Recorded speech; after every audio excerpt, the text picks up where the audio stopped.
Hi guys, it's Samaira presenting for BAFTA Kids, and today I'm here with the lead actress of the brand new CODA film, Emilia Jones. How are you? I'm good, thank you. Thank you so much for talking to me. So, could you please just explain your role and a bit about what the phrase CODA actually means? So in this movie, I play Ruby, and Ruby is a CODA, which stands for Child of Deaf Adults. And Ruby basically acts as an interpreter for her family. She not only interprets for her family, but she works alongside her dad and her brother on their family fishing boat before school every day. And she feels like she's part of both the hearing world and the deaf world, but doesn't really feel like she belongs to either. And then she joins the choir because she likes this boy and discovers that she loves singing, and she kind of discovers herself and starts to blossom. And it's kind of a coming of age story, and it's about Ruby being at that moment in life where she has to separate from the people she loves and figure out who she is outside of her childhood identity. You're the girl with the deaf family? Everyone but you? Yeah. And you sing. Interesting. So, I personally am a CODA myself, so I loved your interview with your sister Ruby. I loved watching it. Thank you. But yeah, I was able to relate to some elements of the film, and I absolutely loved it. We watched it as a family, and it was such a cool film. So I was wondering, how did the idea of CODA come about? Because there's not many films like it in the industry. Well, so Siân, the director, she watched the French film La Famille Bélier, and she fell in love with the story. And she was like, this is a story that needs to be told in a different way and needs to be explored, and people need to see on screen. You know, it's about a culture that's rarely seen on screen.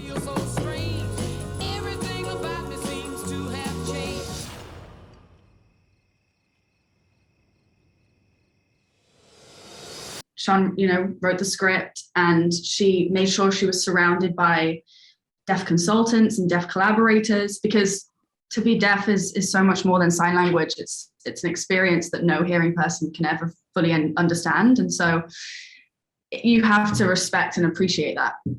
So Siân did a really amazing job at making sure everything in this movie was authentic, and that, I think a strong example of representation done right is CODA. And so then when I found out about this project, I was like, okay, this is something that I have to be a part of.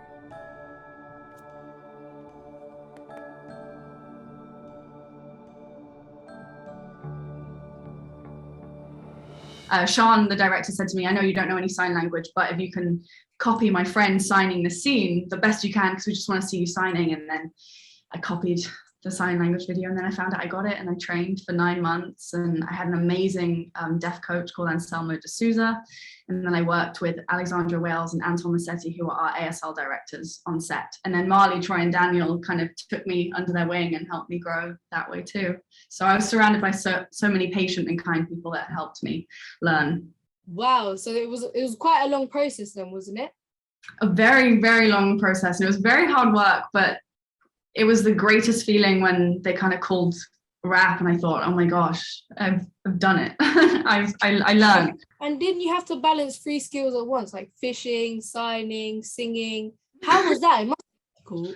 Yeah, it was a challenge, but I love a challenge. I think if I was to describe myself as an actor in one word, it would be fearless. I think I love a challenge. I love to be scared, and this movie scared me. I'd never fished like that kind of fishing, so let alone go 3 miles out at sea. I'd never sung in an American accent too. I was doing this accent that I hadn't really done before, so it was a challenge, but I loved it. And you know what, it was such a rewarding process, and I'm still learning sign language. I absolutely fell in love with it, and I think it's such a beautiful language, and I loved portraying my feelings through a different medium. I loved being able to express, and I love how physical and emotional sign language is.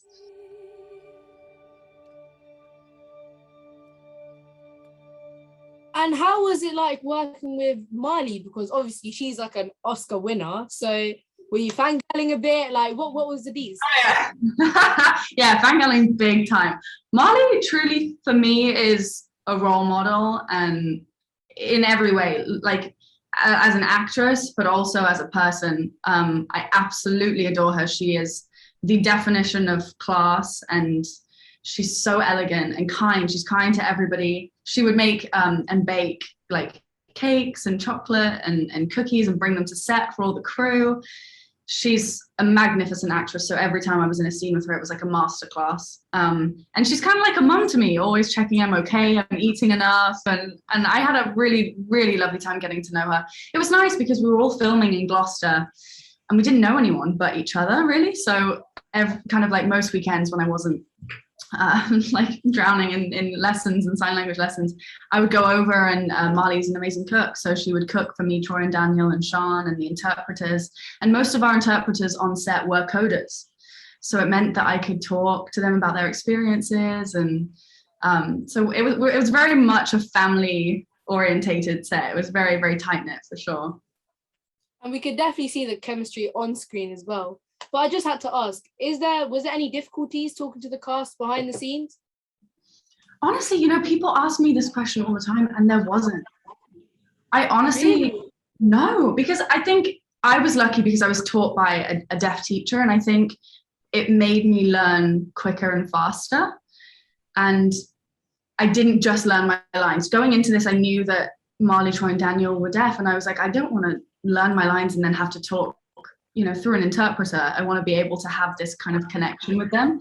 And I worked, and I also was lucky because I signed so much in the script, and we cut 36 scenes out of the movie. So I actually signed more when we shot, but I signed so much that I realized, oh, I actually know way more sign language than I thought I did when I finally was able to talk to Marlee, Troy, and Daniel. And then obviously, I wouldn't know how to say a word, and then Daniel would be like, there's a sign for that, and then he'd teach me the sign. And so I just learned. I remember when I started, I had learned a really good chunk of sign language, and then when I finished, I had completely grown and blossomed with ASL because everybody was so kind and helped me grow and learn. 36 scenes. That's a lot of scenes. Yeah. Was it difficult then learning all the sign, or did you kind of like ease into it? It was difficult, but I think, do you know what? My brain understood why the signs were what they were. Like teacher is teacher.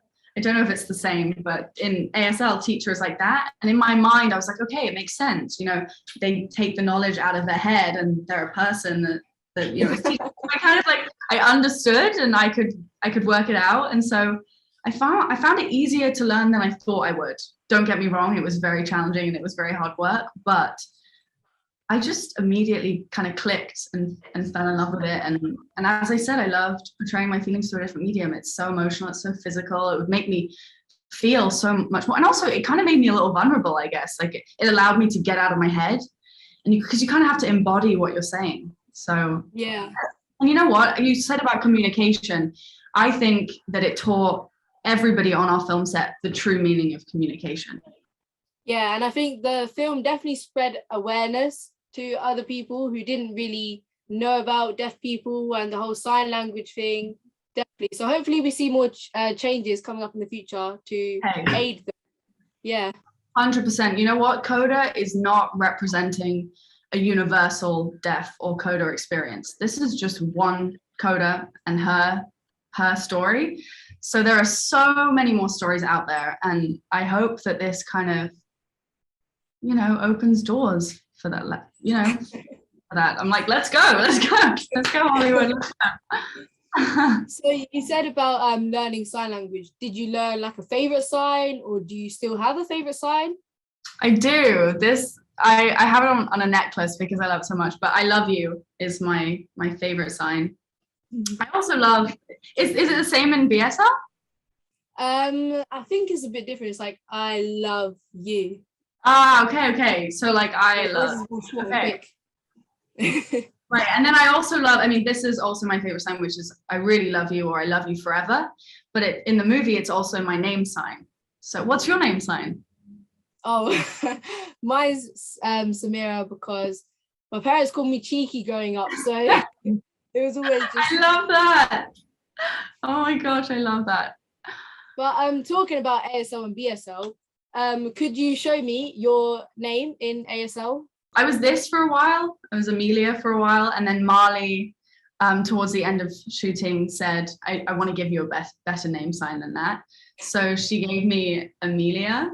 She said I have kind eyes, and obviously this is E. So it's like E with eyelashes.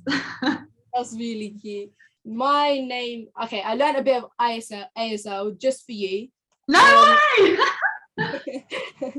So I think it's my name is Samaira. Yeah. Oh my God, you're so quick. That's crazy. But I wanted to teach you your name in BSL. Is that all right? Oh my gosh, yes. This is so, I have to like get closer for this. Yeah, come close. Okay, let's go.